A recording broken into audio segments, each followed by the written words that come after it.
So we're going to talk about the Xbox Game Pass stuff. There's a lot of talk around the movie industry, which is starting to bleed into the video game industry, like to do with strikes.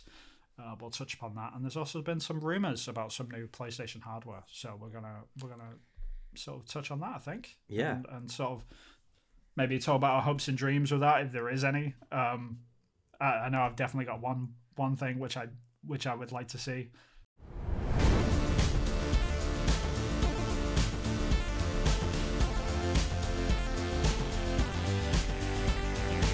Hey everyone, and welcome to the Polygon Forest. I am indie developer Vin Hill, and I am joined by the other indie developer, Christopher Jarvis. Hello there. We're getting good at that, aren't we? Yeah, I think it's getting smoother. I think it might be an okay intro at this point. Yeah, it's passable. It's feeling like real now. We're just two indie game developers. Right, but that's a boring way to say it. So we've at least got it like to break up a little bit. But anyway, I digress. How's it going, sir? It's going okay. I've got a bit of a cold, so I apologise for my husky, deeper voice. Ladies, you're welcome, and fellas, you're welcome as well. You know, sure. If that's what floats your boat, go for it. So yes, I might have to pause every now and again and just cough my lungs up. I'll try to mute wherever possible. How are you doing, Vin? Yeah, I'm not too bad. Not too bad. Been working on my game this weekend a little bit, so it's been nice to just sort of zone out and do some pixel art for a little while.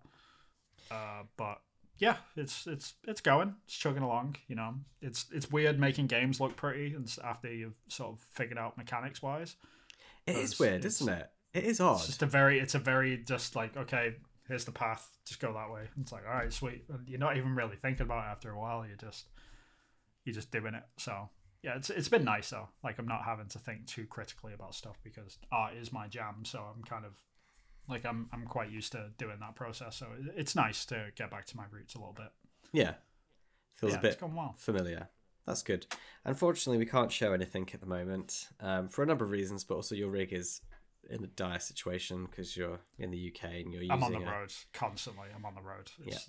It's incredibly frustrating. I'll be able to once eventually get back to the States. Wait for my visa. It's currently processed and we're on month 17 now. Of God knows however long. Yeah, I'm extremely frustrated with my living out of a suitcase situation, and that comes with technical difficulties of being able to show stuff, and that's why the podcast has sort of changed format over the past sort of 6 months, purely because of that, because I've not been able to get all the frames up properly, and just it's very annoying. But we'll get there. We'll get back to it. We've got a lot of stuff planned for the podcast in general anyway, to sort of talk more about indie development as it is. So once we get back to that situation, then we'll be able to get back into flow of things, especially with Sam as well. Doing the solo dev roundtable, that'd be cool to get like that up and running again. We'll have to change it from the solo dev because you're no longer solo. So oh yeah, I'm not a solo dev roundtable, so it would just be I'm ruining it. I'm ruining it. You are. Or should I start something? I don't know if I don't know. We'll get around to it. We'll see. We'll get around to it. But that's not very good, is it? Like the solo roundtable, like one of the games is now not solo. The semi-solo roundtable. It hasn't got quite the same ring to Semi-roundtable. You know? There we go. The semi-roundtable. I think I downloaded that the other day. What are we talking about today, Vin? Yeah, so there's been quite a bit that's happened this week. Like obviously last week we spoke about the turmoil from the FTC and like the CMA is probably ramping up, and just to give like a brief update on that because we're not really going to be talking about that this week. The CMA have postponed their hearings until further into the year now. So like more delays basically. So yeah, even though we thought the light was coming the end of the tunnel, it's just the UK has just moved the light a little bit further away just to be annoying. Yeah. But other stuff has happened this week. So we're going to talk about the Xbox Gamepass stuff. There's a lot of talk around the movie industry, which is starting to bleed into the video game industry, like to do with strikes. We'll touch upon that. And there's also been some rumors about some new PlayStation hardware. So we're gonna sort of touch on that, I think. Yeah. And sort of maybe talk about our hopes and dreams with that, if there is any. I know I've definitely got one thing which I would like to see. So we'll get into the meat and potatoes and that. But yeah, what do you want to talk about first, man? We'll do the writers' strike Yeah, the WGA, is it? Writers Guild of America. Yeah, that's right. So yeah, the writer's strike thing, that's a bit weird, right? Because a lot of people assume that this is to do with the video games. What wasn't anything to do with the video games industry, it was everything to do with the movie industry. But it started to bleed in, and people have started to show their support from the video game side as well for very much the similar things which the Writers Guild is currently that they're sort of striking fighting about. for. Yeah, because there is no guild for video games. There's no. There's nothing like that. So there's no group of people. However, they're starting to unionize. Yeah, they're starting to unionize, but there are actors that we use, and they are in like actors guilds. So the video games industry uses people that are part of guilds and unions. So it's something that the video games industry, I guess, have their toe dipped into because they work with like voice actors and performance captures actors, and although they do hire writers. Are the writers in a guild or like a union? I have no idea. I don't believe so. If you're a video game writer in America, let us know if you're in a union. But I believe not. I believe you're not. I don't believe I would have so. heard because Alana Pierce, I know everything I know about writing, I know through Alana Pierce, and she would have said that she was in some sort of thing. Yeah, I've known video game writers in the past as well from my time at Ubisoft. So, and I don't would have think mentioned they it, ever wouldn't mentioned they? anything. Yeah, I don't think they ever mentioned anything about a guild because that obviously comes with unionization and like there's a lot of rules and regulations and they have to pay into it and the studios have to adhere to them. Yeah, like we probably would have heard about that so far, but I think it is probably going to change over the next sort of 10 years or something. I think. Well, if these it might in some part depend on how these WGA writer strikes go, because they might get some deals which the video games industry might look at, well, the employees in the video game industry might look at and go, well, I want a slice of that cake. Let's now is a good time to unionize. Depends what sort of good deal they get, I think. Potentially. Could speed things up or slow things down depending on what the outcome is. Yeah, but the main headline this week has actually come from an actress that worked on Assassin's Creed back in 2015. The talented actress that worked on Assassin's Creed Syndicate, known as Victoria Adkin. She played Evie Fry, I think it was, one of the main characters. But she's been raising a stink about it, and people have started jumping in with 2 feet to sort of protest, not just about like pay and stuff like that. I think a lot of the writers guilds, in particular, the things that they're protesting for is their concern around AI, and there's been a lot of talk around that. Like, and voice actors are starting to wake up to the fact that we can use AI now instead of real people. But has it really been sort of shown that that's really happening on a AAA level yet? No, I don't think it really exists yet. It's not really a problem that's happening today. But I think what they're protesting for is the future proofing of that to stop happening. But the examples that are sort of getting thrown around this week are kind of a little bit silly, in my opinion. Like, I don't think we should be using these. Like, these should not be the catalyst. Yeah. Because a lot of people can argue against these very, very easily. But yeah, case in point is Victoria Adkin. She sort of raised the point on Twitter that her voice was being used by Nexus mods groups. So basically gamers have come along and they're making a mod for Skyrim, and they've decided to use, they've trained a model based on her voice that she did in Assassin's Creed Syndicate and used it in a couple of mods on Skyrim. I think they're not suitable for work mods either, so it's probably a bit degrading because of that, which totally makes sense. But however, it's not really a fair comparison, just purely because it's not games companies doing this. Like, nobody's making a profit. No one at Skyrim did that. Right. But yeah, it's a funny one. Like, she raised it on Twitter and she said, every time someone plays as Evie Fry at Ubisoft, it makes money. I have never received a dime from game residuals or any other games I've been a part of. Yet the video games make more money than movies. Today is doing what Evie Fry would do, stand in solidarity. And she's posted a picture of herself saying she supports the WGA. So that was the thing that started it, and then she retweeted that and said, update on this, AI just stole my voice for this role. So I'm not really sure what that's in reference to. If she's referring to the Nexus mods, then again, like, gamers wouldn't have hired her like to do these not suitable for work characters. You know, like that's not how mods work. I don't know if it's just a misunderstanding because of that, or if there's another sort of role that she might have missed out on because of AI, and the full story hasn't come out yet. Yeah. But that's interesting though. So that raises the question. It's like no one wants their work stolen and then used in a way that you wouldn't be happy with. So I understand that frustration. Like, I wouldn't want anyone stealing my voice for anything like this podcast. Like, hey, there's lots of there's about 80% Vin talking, about 20% Chris talking. We can get some British people to talk about whatever the hell they want to talk about. Sure. We wouldn't be happy with that, would we? I mean, it's different because it's not my day job, right? Like, this is just a hobby, and that sort of pertains to it'd be even worse than if it was our day job. The mods thing. Yeah. Right, yeah, exactly.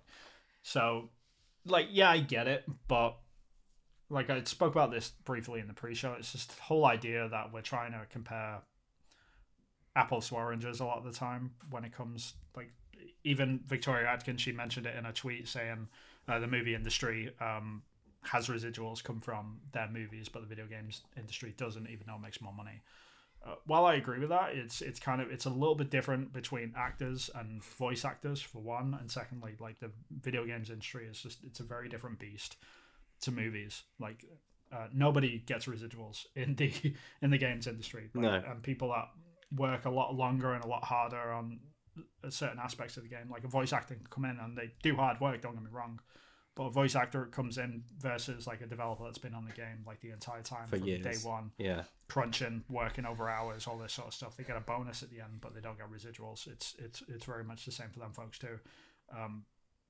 But like, if the argument is everyone should get residuals, then sure, like that's a debate for unionization. That's not really anything to do with, you know, the games industry per se. Like, it's until people unionize, and that is very much up to them. It's a democratized system. They can get together and unionize if they wish. It's not like the big evil video games industry has come along and block them from doing this. You know, like that's not the thing that's happened.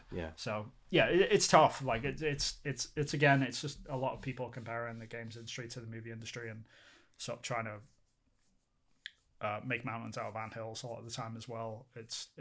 I'd much prefer us to have a proper conversation about this and be like, okay, where is this going? You know, sort of thing. In 5 years' time, when AAA studios are starting to use AI voices and stuff, well, A, will that even happen? And B, if it does, like, what are the safeguards to sort of stop that? Yeah. Well, I mean, you were in the AAA space, so you worked in you worked in the industry for a good chunk of time, both in America and Japan. What if you were in charge of these talks and whatever you asked for happened? What would you ask for? Would you want to unionize? No. Or should I say, do you think unionization is a good idea? Yeah, this is a hard question because it depends on the company. It depends on the studio. It depends where you are in the world. Like, if I was in Japan, I would want to unionize tomorrow, without a doubt, because the work conditions there are just completely different to the West, right? Like, everyone overworks. Like, Japan's got the highest suicide rate in the world for a good reason. Societary problems like sexist. There's a lot of issues over there that could be fixed by union stuff. But in the West, it's very hit and miss. Like, some studios really look after their developers and treat them really well. Like, they overpay them sometimes. So, you know, there's really good work environments out there that sort of allow people to sort of flourish and able to grow in their systems and stuff. Whereas a union, like, it does have its downsides as well. Like, we have to pay them and like we have to adhere to them, and people that might not agree with the union's decision and stuff, they have to sort of go along with stuff as well. So there's a lot of stuff around it, which it's very hit and miss. But ultimately, my opinion is it should be up to each individual team, every individual developer, and if they choose as a collective to become a union, to unionize, then they absolutely should. They should be able to. Yeah. I guess I'm just out of it so I don't really have an opinion because the only people I really know in the industry have never. The only people I know in the industry have never beat that drum. If you like. So that's the only information I have. So I've never asked. I've never had we've never had a conversation about it. Well, we have. No, we have in the past. And you've kind of said something similar to that. So I kind of knew the answer before you were gonna answer it. Yeah, I mean, ultimately, it's the problem which I have with the unionization debate, honestly, is that the biggest voices for it are the people that have nothing to do with it. That's my biggest problem. Well, like actors and video games journalists, like those are the two biggest advocates for unions right now. And it's kind of like, you guys really aren't in the pits constantly. Like voice actors, like, yeah, they do have. They would qualify, yeah. But games journalists in general, like when Jason Schreier like constantly bangs his drum about this, it's like, dude, like you're not in this pit with us. Like you should probably find out like from individual people, and it's different. Like this whole argument that the whole industry should everyone unionize. Would be better with the unionization. No, that's not how it sort of works, and it very much depends on the country, the studio, the team, everything, and even down like to individual companies. I don't even think that's granular enough. I think it should be down to individual teams or studios. Sorry.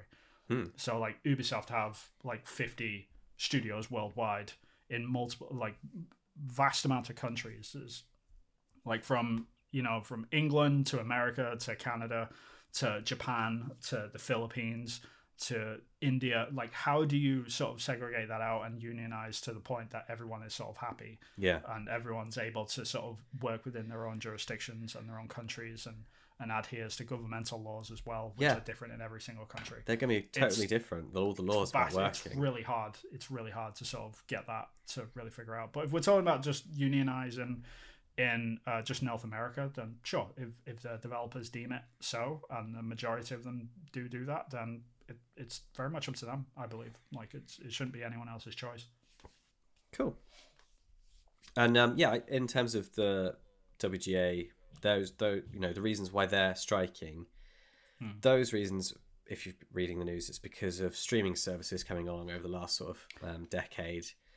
And so the one half is the streaming services coming along, and the executives are making loads of money off of reselling old shows to streaming services, and the actors that signed contracts, they were like contracts for commercial terrestrial television programs, television channels, showing the shows and not streaming platforms. And so it's like bad faith, if you like, that they're not getting residuals based on those reselling of the shows.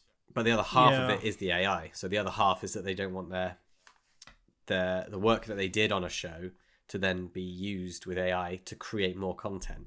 So like make a cartoon version of Friends, like using the algorithm of Friends voices from all those seasons. You could easily do that and make a cartoon of Friends without paying the actors a penny if you wanted to be an ass about it. So I understand their concerns, and that we should definitely be having the conversation, and I think now's a good time to be having that conversation because because they're not getting paid all that money, and Netflix and Amazon and all the others are raking in the cash. I think the issue which I've really got with the whole AI voice thing, there's two sort of lanes to this, which is the first lane is there's just people that are generally worried about losing work to AI voices, not necessarily an AI voice that's been replicated from them, but just losing work in general, which is fair enough. Like it's understandable to be sort of annoyed and concerned about that, but at the same time it's sort of like this is how the industry goes. Like I'm a concept artist, like I'm probably losing work to Midjourney right now, right? Like and there's a lot of people that are in the industry that are also in that position. You're a director though, Finn. You're not. I am now, but I mean there's a lot of people that I know that are sort of they might be losing work over this, and so there's that lane, and then the second lane is the excuse me. So the second lane is people that are concerned about their own voice getting used. And I don't really know if that's a genuine thing yet, because likeness laws already exist for people's appearance, and I don't know if that's also going to transfer over to it's the voices same yet. for the voices. Yeah, that'd be interesting. Well, it'll get tested in court eventually. I Exactly, think. and I think it needs to be tested in court for that to be sort of ruled out. So yeah, there's that. Yeah, so likeness might already exist. Like if you haven't given permission for your likeness to be used, does that count for your voice? I guess it probably would do. Especially if it's a celebrity and the person's making money based on it being a celebrity's voice. Yeah, I would say that needs to be protected. Yeah, and it's tough because like the first case which I was talking about, which is like people just losing work to AI, it's an unfortunate situation. It's bound to happen though. It's not. But the industry's growing quick, like at a quick enough rate that people aren't going to be like, without a job. There's opportunities everywhere. The industry's still growing, and so for the most part, it's just the tool belt is getting bigger for smaller studios to grow, to compete with the big boys. I think. I mean, even if you go back 15, 20 years, like games didn't really have voice acting, so it's a relatively new sort of thing. Like we've really only just started getting our stride where we've been hiring people consistently that are getting well known, like folks like Troy Baker and stuff, right? Like people that are sort of finding their way and really like trend setting like how voice acting is done in the industry. But it's very much still voice based. It's not like a visual appearance based. So that's why the movie industry and the games industry, in my opinion, differ quite a bit. It's because Troy Baker is in a lot of games, but if I saw Troy Baker in Shadow of Mordor, right, he speaks a British accent and he doesn't look anything like the character. I would have no idea that it was him. Yeah, he's a very talented. Well, Joel, he looks nothing like Joel from The Last of Us. Exactly, same thing, and doesn't talk like that either, right? No. So it's likeness it's a very different thing to play with when we're talking about the games industry. Like there are games obviously with Troy Baker in that he does look like his. Yeah, there was a Call of Duty where he did. Yeah, he did a Call of Duty. He was in a Death Stranding as well. Looked very much like that character as well. But yeah, I mean it's they're the edge cases though for the most part. We're talking about voices, and I think that still settles under likeness laws, but we'll see. It's like you mentioned, like it does need to be tested in court for that to sort of be sort of finalized, and hopefully it does happen sooner rather than later. So like the issues which the strikers have sort of got can sort of feel a little bit better about that side of it at least. But if they're just concerned about losing work to AI, it's join the party. You know what I mean? Everyone is going through that right now, and I don't think any regulation is really going to be able to stop that. Yeah. We will see. Yeah, I haven't got anything else to say about that topic. Let us know in the comments if you have any insight that we've not talked about, or what your opinions are if they differ from ours. That would be good. Yeah. What do you want to talk about next? PS5 getting new Sure. hardware? Why not? Potentially getting new hardware. Potentially. Anyway. It's a rumor, and we don't usually talk about rumors, but it's a fun one though. The PS5's been out for a while now, hasn't it? So it's actually due. Is it a bit? Yeah, because a console life cycle is usually 7 or 8 years. Yeah, but we have got like these mid sort of tier consoles coming out every year. Like the PlayStation 4 had a PlayStation 4 Pro. The Xbox had the Slim line. Was it? No, it was Project Scorpio. I can't remember what it was. Just like Xbox One X, I think it was. Right. Yeah, that was it. Yes, that's what I've got. Had Xbox One X. Yeah. And we're due to we're coming up onto that midpoint on these generations already, which is kind of weird because it doesn't really feel like we're halfway through yet. It doesn't even really feel like these consoles have properly gotten started. I think this is like the first year where it really feels like the actual games have come out for the consoles. Yeah, like every other game that we've had in the past sort of 3 years has also been on PlayStation 4 and has also been on Xbox One. And looked pretty similar and looked pretty good. Yeah. Without a doubt. Yeah. And they look great, but at the same time, like they could be 20 times better. We're just we're clinging on to that, that base of 100 million users for each console from the previous generation, which has good and bad points. But yeah, now rumors are flying around about the PlayStation 5 Pro. So the details have apparently leaked, quote unquote leaked. So the PlayStation 5 Pro is targeting a Q4 24 release, according to Insider Gamer. PlayStation 5 Pro is set to release in November 2024, which makes more than a year from now. The PlayStation 4 Pro came out 3 years after its base model, and it seems that Sony has taken their sweet time with this one. In addition, several specifications of the Pro consoles have also emerged. For one, the console is being called Project Trinity, which sort of is in line with PlayStation's current code words at the minute. Okay. They tend to name their consoles after the Matrix characters for some weird reason. So there was the PlayStation Neo, which was the PlayStation 4, I think it was. No, PlayStation 4 Pro was Neo. PlayStation Morpheus was the VR headset. And then PlayStation Trinity is the PlayStation 5 Pro. That's cool. I like that. It's believed. So it's a nice little touch to the rumor, quote unquote. It is made up. Then well played. That's a nice little touch if you are making this stuff up. Yeah. So yeah, it says, as we saw from the PlayStation 4 Pro, the PlayStation 5 focuses largely on improving the console's power. Improved FPS is set as the #1 priority for a more stable performance at 4K, along with an accelerated ray tracing. 8K gaming is another focus for the PlayStation 5 Pro. Yeah. That's kind of bananas. The leaker has also claimed that the PlayStation 5 Pro would be Sony's last major hardware before the PlayStation 6. Does that mean that the rumored PlayStation Slim comes before the Pro, or does it not come at all? That cannot be said right now. Oh, right. So does this mean that it's not a Slim? Does this mean it's going to be as beefy as the PS5?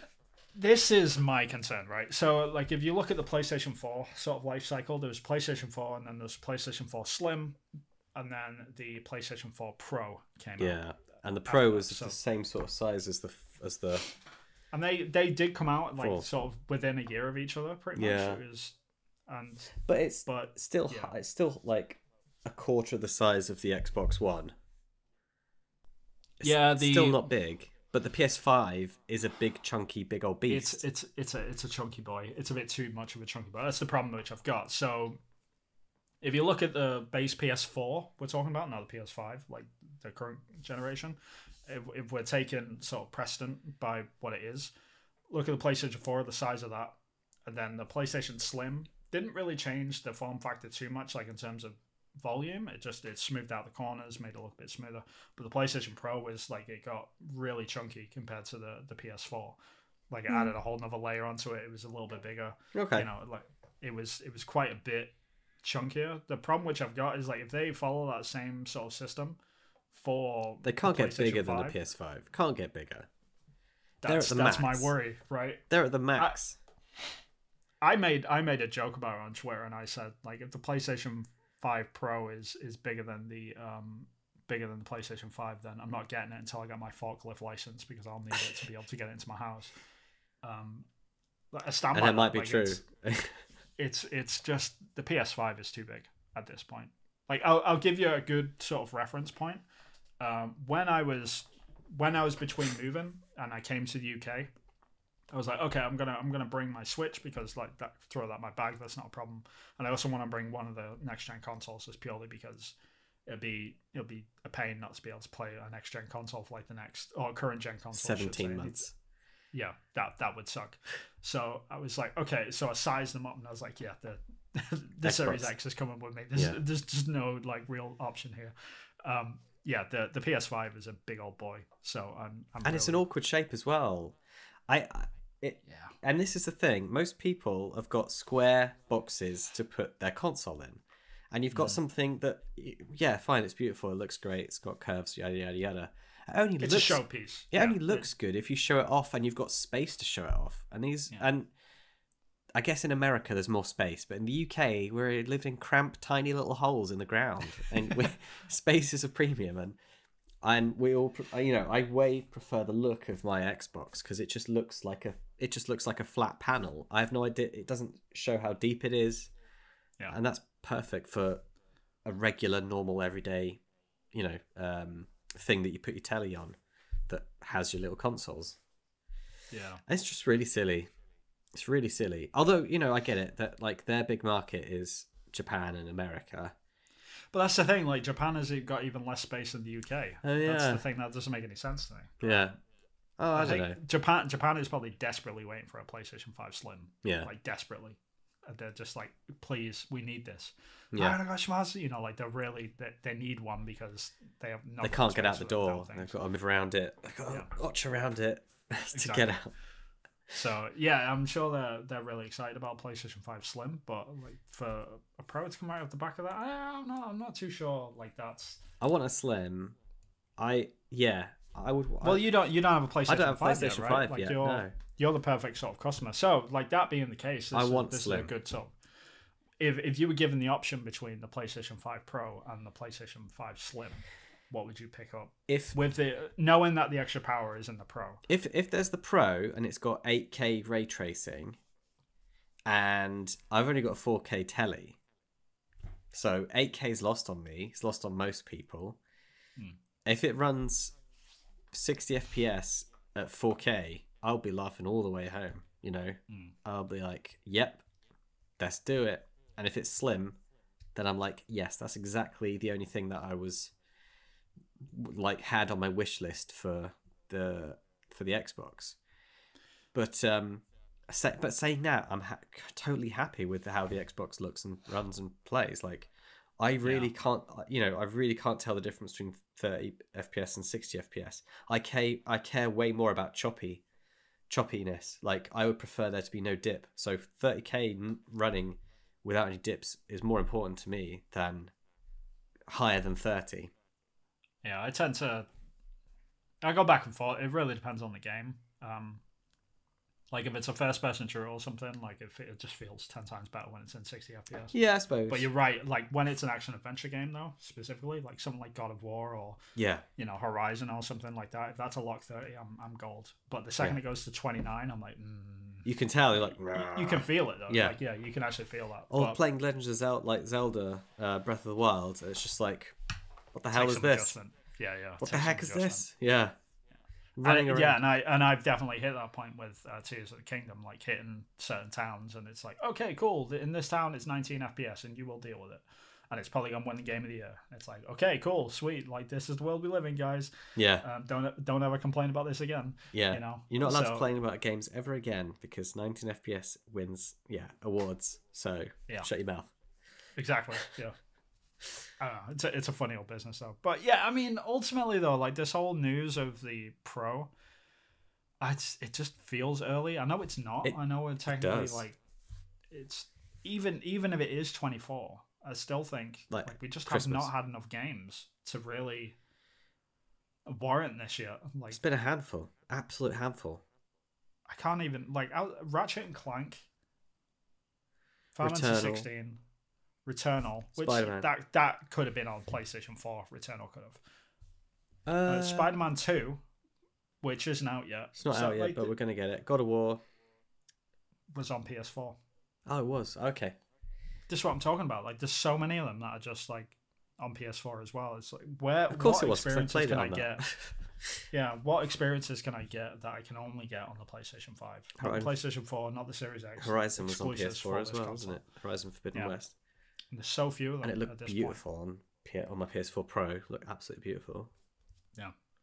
Because they're designed for them systems. That's the thing. Like a lot of gamers don't realize. It's not like they're downgrading these games to put them on other things. It's like, no, they're designing for the lowest denominator and then they scale up. They scale up. Always. Yeah. Like every single, without a doubt, like when you work in the AAA space in particular, like every single game that you designed up until about a year ago was for the Xbox Series Series S.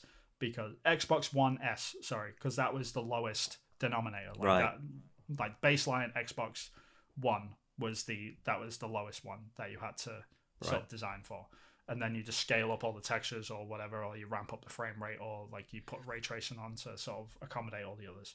But that's what you design for, is that lowest one. Yeah. You don't design for the PlayStation 5 and then scale down. Like that's not how it works. Yeah. So like in my opinion, genuinely, I think it's holding back the industry a little bit. We need to move on. What do you think about this 8K ray tracing? Too soon. Just a marketing gimmick. Do you know anyone that's got an 8K TV? Nope. I don't either. And I don't think anyone's in any rush, because PlayStation, like when it comes to 4K TVs, they're still quite expensive a lot of the time. I think we're getting to the point where they're kind of like the baseline now. But my LG OLED 4K TV is like 60 inches. I cannot see a pixel in that thing. Right. So to get the experience of 8K, you would need a TV that's like over 100 inches for one. Sure. Right? Yeah. And then past that, you would have to get right up to it to be able to see individual pixels. Which the difference between that and then if you scale it down to a 60, and if you got a 60-inch 8K TV and a 60-inch 4K TV, you wouldn't be able to tell. Notice. Yeah. You really couldn't. Like that's the problem with it right now. And I don't think they're gonna have a hard time selling 8K TVs unless Sony have got like an 8K TV in development, and this is what they're sort of pushing to, get that out the door. But yeah, other than that, no, I think it's way too soon for the 8K was. It's too. I think we might have ended it. I think we've got more things that you could actually see difference in, like contrast and frame rate and fidelity and ultra high definition range, all the getting all the colors in. I think that's where the frontier lies. That's where I care more about that. I tend to agree. I really genuinely believe that the resolution wars are coming to an end. Like I don't really see how much better this can get. Like the upgrade from 1080p to 4K at certain sizes, absolutely, like, you can see the difference. But I've seen 8K TVs. I genuinely cannot tell the difference. I've seen like the wipe overs, like this is 4K and this is, and generally they don't even do that in the stores. Like if you go to a store and you see an 8K TV, just put the brightness. Put the brightness up and then put the other brightnesses down. No, they're even more devious than that. They'll show a 1080p image and then go to 8K. So they won't even show 4K to 8K because they know like it's way too similar. You're just looking at this thing like. Yeah, it kind of looks a little bit sharper, maybe. Yeah. You kind of selling me on a 4K right now, right? Yeah, and then saying this is as good as an 8K. Yeah, then you plug in a PS5 Pro into it, right, in 2 years' time, and it's like, okay, cool, like you can play 8K games now. It's like, sweet, cool, kind of looks similar, but fine. Yeah, if it's and how many 8K games are there? None. Right, and the ones that are on 8K, they run at about like 29 FPS, maybe. Like if you're lucky, no ray tracing, lowest settings.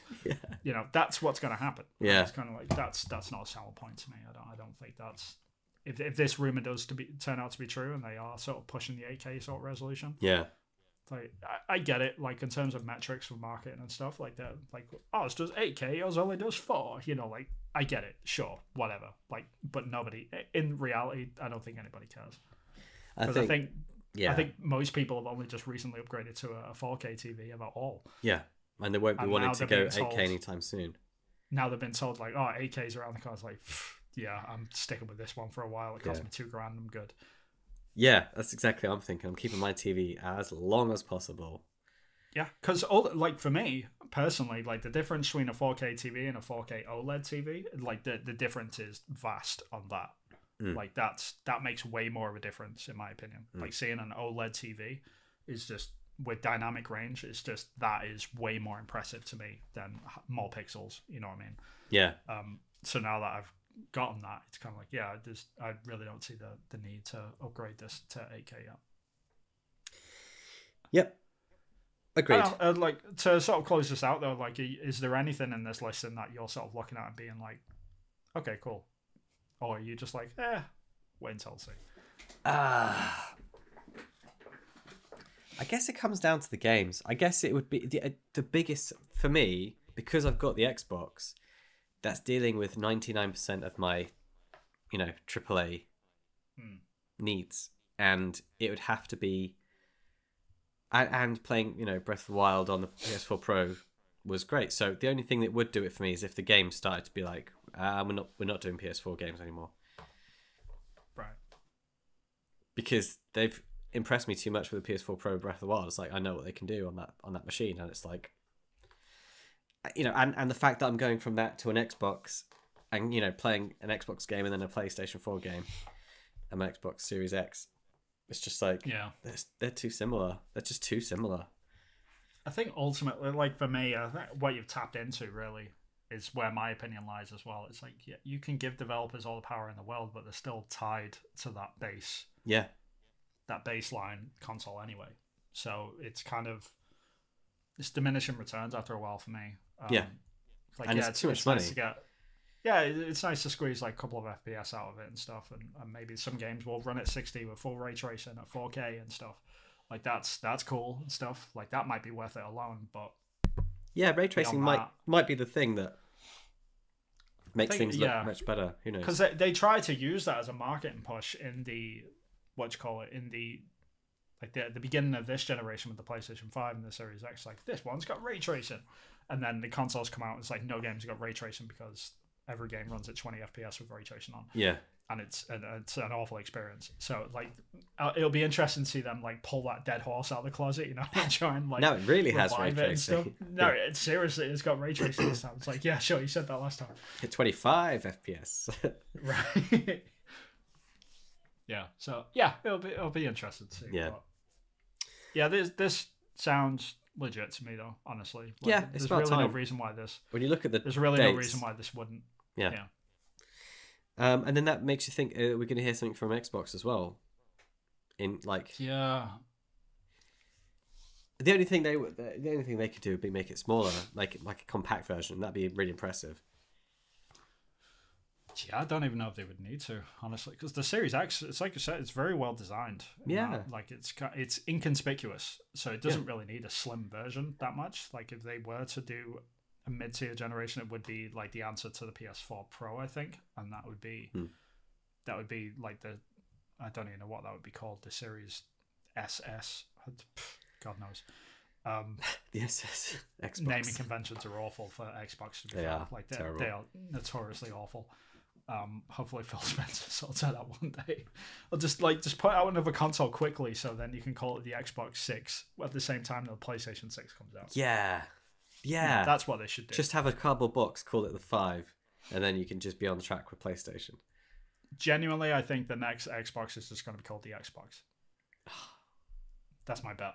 I hate that, and I think you're right. They're going to rebrand it. They're going to just call it the Xbox. We're starting from scratch. PlayStation probably want to do the same as well, because they want to get to the point where they're removing the need for the box, but PlayStation aren't quite there yet. I don't think. I see what you mean. So there will be a PlayStation 6, but I think Xbox is just going to be Xbox 2027 or something, and then the Xbox after that will be the Xbox 32, or it'll be by the year by that point. I think. Ugh. It'd just be the easier thing to do, because they do it with iPhones and stuff, right? Everything's just like in line like PlayStation. It's just the iPhone 1, the iPhone 2, 3, 4, 5, and they're up to 14 now or something. Yeah. But then you look at the games like FIFA and stuff, like, yeah, because you can't call it FIFA 26 when it's the year 23 or something. It doesn't make any sense. So they have to, they have to go by the year, and I think it's going to get to that point with consoles where people just can't keep track switch of them to the year. Yeah, could do. Who knows? But I think, honestly, I think the next console announcement though is probably going to be Nintendo. I think their consoles get announced for the end of the year. I hope so. Same. I think Nintendo are in dire need of one. Knowing Nintendo though, it won't be less powerful. Well, it won't be as powerful as people will expect, and you won't be able to play Switch games on it. So you have to buy all your games all over again. I don't think they'd be that stupid. I mean, Nintendo can be quite pig-headed, but I don't think they'll be that stupid this time. I think they're going to go the route of like the DS, where it's backwards compatible. Hopefully. There's too much of a base for that. They just cannot ignore the user base of the Switch. There's too damn many of them. It's huge. Yeah, it's massive. Yeah. It's like 120 million gamers just like, peace, we're moving on to the next thing. But where? To what though? To what? Right, exactly. Nothing. Yeah. And a new cartridge design just to annoy people. But yeah, funny old business. We'll see. Yeah. Anyway. So Xbox Gold, sorry. Live Gold. Xbox Live Gold. Why have I written Live Gold? Xbox Literally Gold. Rest in peace. It is Xbox Live Gold. Yeah. Yeah, rest in peace. September, it's ending. Yeah, dead, gone forever. It was funny seeing the headlines for this because everyone was like being very apocalyptic about it. You know, Yeah. They're getting rid of Xbox Live Gold. I can't believe this. Like, it's been around forever. Like, IGN did an article on it, which was such a reach. But they were saying, oh, like, it makes me sad because I have to say goodbye to some really nice gaming memories and stuff. And they were talking about, like, the dawn of Xbox Live Gold. It's like, it's not going away, guys. They just rebranded it. They just rebranded it and made it better. Yeah. So if you have missed it, Xbox have officially announced the demise, quote unquote, of Xbox Live Gold, and they're renaming it to Game Pass Core. Everything is pretty much the same. Yep. So you get to play online multiplayer. There's the member deals and discounts up to 50% on select games. That's still the same thing. Play select fully featured games with free-to-play days or something. I've never even heard of that feature. I think, yeah, sometimes they go, hey, play this game for free. You're welcome. Yeah. So that's carrying over. The price staying the exact same for the Americans out there. It's staying at $11.99 across the board. The only thing that's different is that the games library is changing up a little bit. As it currently stands, Xbox Live Gold introduces 2 new games every month into a system, which, if you think about it and really take a step back, it's a very silly system, just purely because Xbox Game Pass is there and they have to do a similar thing. So they're basically introducing these things into these catalogs. And separately. Swapping them out. Yeah. And sometimes they're in Game Pass, but then they're not in Gold, and vice versa. And generally, like, the games that come with Xbox Live Gold, I'm just going to say, they're kind of bad. Like, there's never a good game on that thing. Like, it's all the good games are on Game Pass, so there's really no reason why you would sort of vouch into that. But what they have done with the new system for Game Pass Core, they've removed you getting 2 new games every month, and they've changed it so you get 25 classic, what they call high quality games. So there's a good sort of chunk of stuff there to play if you just jump into it. And because it's Xbox saying it, I kind of believe them. If it was PlayStation saying it, catalog of over 25 high quality games, I'd be like, yeah, are they though? But it's Xbox. They got Game Pass, and it's like, yeah, they probably will be. Yeah, so they've already got a list out. Oh. Yeah.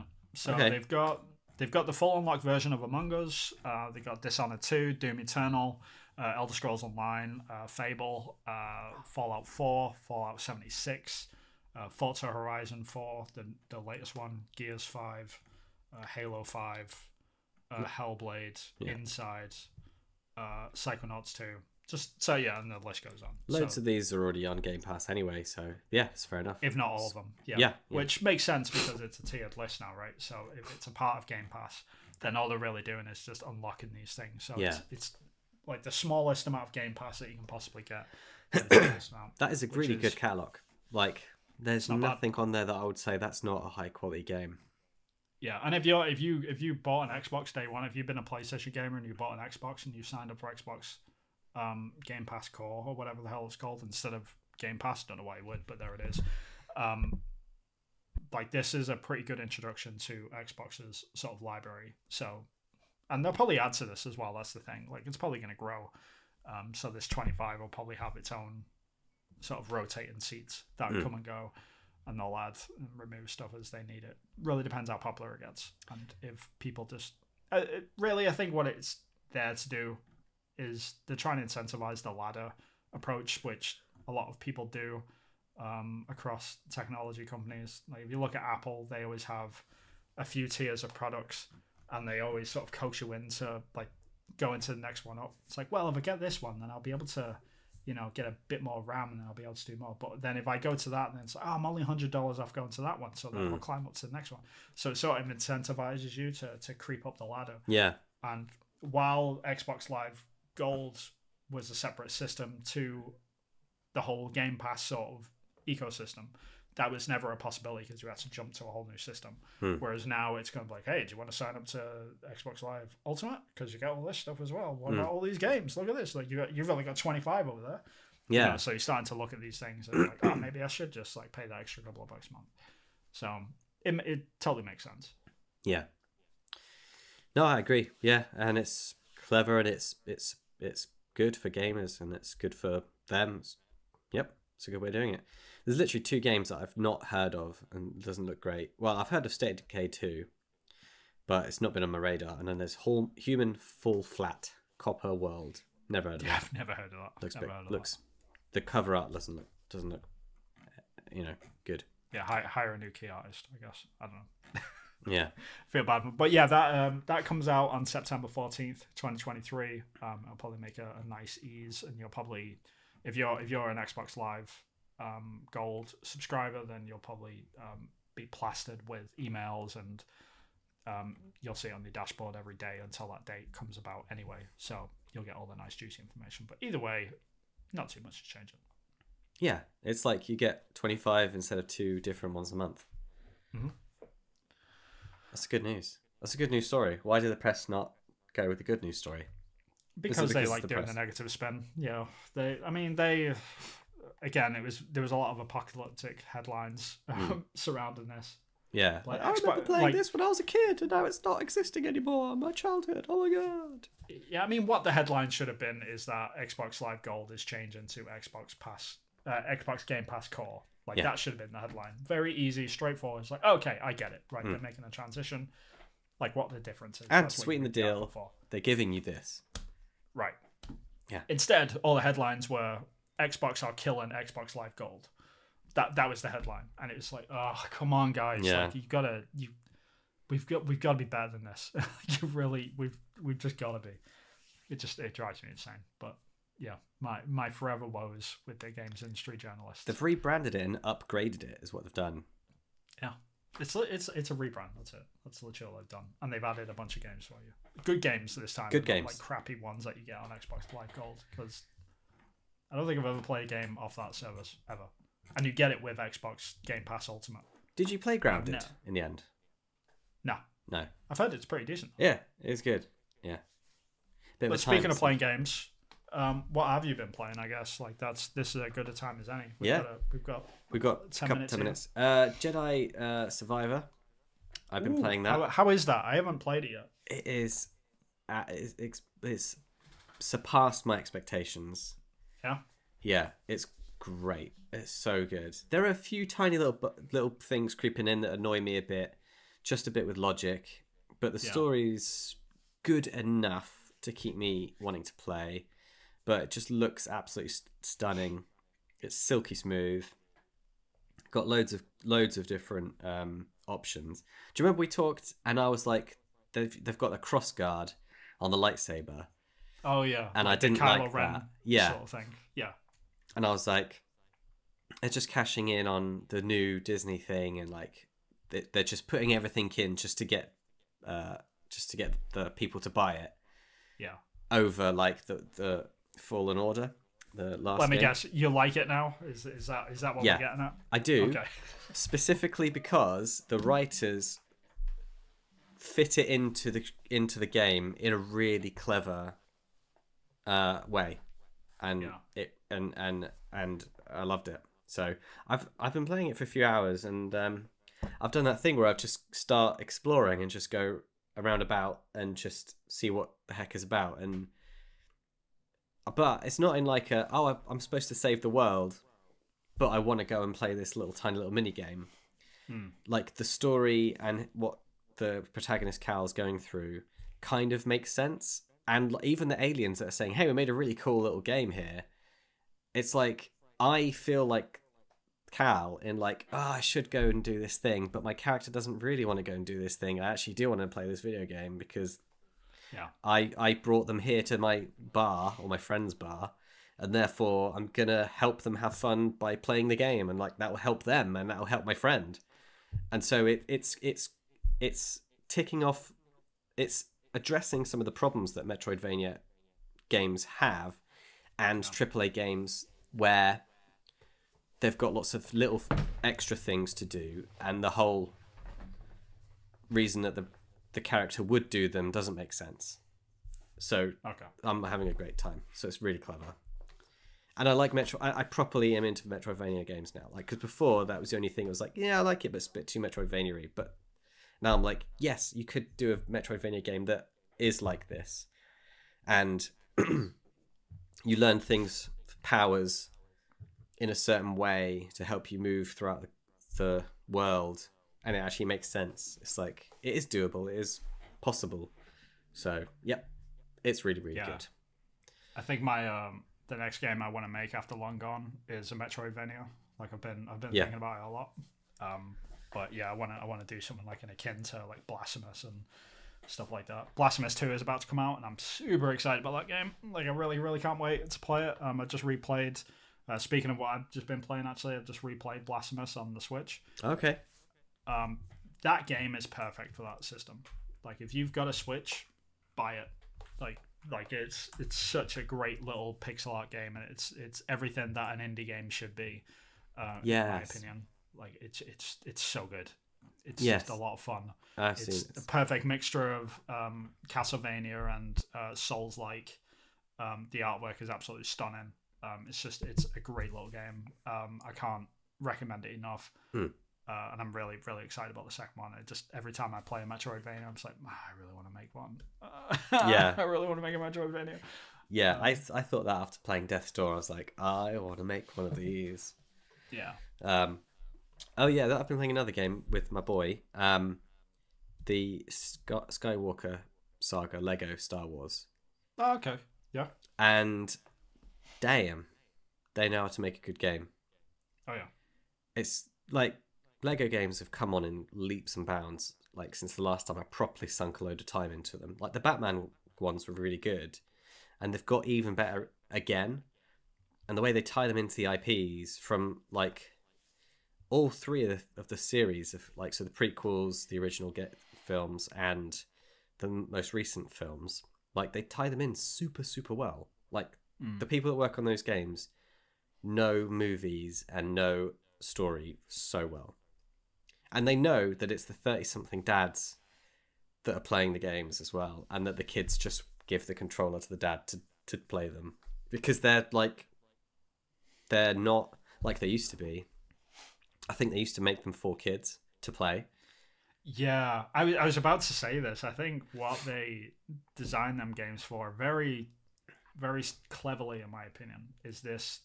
It's like the Shrek audience, you know, and like when dads took their kids to watch Shrek, it's like there'll be random like inappropriate adult jokes which kids aren't going to get, and all the adults are like, oh my god, I can't believe they just said that, you know. And it's like there's that. It's perfectly designed for both audiences in mind. Like it's designed for the adults, but it's also designed for the kids, obviously. Yeah. And I think they're getting to that point with video games now where they know there's certain games which are like something that we've been brought up with. I think Hogwarts Legacy has found a lot of success this year purely because of that market as well, and I think that taps into what you're talking about with Skywalker Saga as well. Yeah, because it's the 30-somethings that are playing it, isn't it? Yeah, it's like the 30-something sat on the sofa playing this stuff while their kid is sat next to them, and like, oh, this is the bit when the blah blah blah, and the kid's like, yeah, this is awesome. Yeah, you know, like that. It's that moment they're designing games for that, which is great. It's such an important thing as well, because like obviously we never had that growing up, did we? No, we didn't. So the closest I got to that was my dad walking in when I was playing Broken Sword on the PC. Oh yeah. And he was like, oh, you should try and do that. And then he ended up sitting on the edge of the sofa, and we were playing through the game for a few hours. Like that. And that sort of ingrains into my memory quite a bit. Yeah. So like the fact that they're making games like that now for the whole experience is great. I had a bit like that with Myst. Myst was that crossover game where a family could play Myst. And a family could talk about what you needed to do. Yeah. And you didn't have to be a kid, and you didn't need to be an adult to figure it out. Like, you needed to be a genius, but, you know, at the time.